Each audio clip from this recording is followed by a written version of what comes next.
با خواهان محکمه قاتلان حادثه اصلی شاشهید هستیم.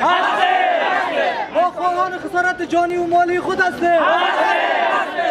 با بواده های دا دوهم ځل دی چې د کابل ښار د شاشهید زیانمن شوي خلک د مظاهرې په کولو سره پر حکومت انتقاد کوي چې د دوی پر وړاندې بې پروایي کوي. د مظاهره کوونکو شمیر چې سلګونو ته رسیده ویلي چې حکومت ورسره د شاشهید د پیښې وروسته د نړېدلو کورونو د بیا رغولو او داسې نورو ضروري وسایلو د مرستې ژمنه کړې وه، خو اوس لیدل کېږي چې حکومت دغه ژمنې هېرې کړې دي. د زیانمنو شوو له ډلې بي بي عایشې ازادي راډیو ته وویل خانه تکه تکه و پرچه پرچه است. اگه نمیتونه، اگه زور دولت نمیرسد تجارا رو بگوید تجارا جور میکنه برای ما. دمی شب و روز کنه که باز زمستان میایم و در خانه کی برم؟ در خانه کی برم در آیم؟ شوهر ما مرد، همگی خلا شد. مظاهره کوونکو خیمې ودرولې او غوښتلې چې د شاشهید سړک وتړي، خو امنیتي ځواکونو یې مخه نیوله.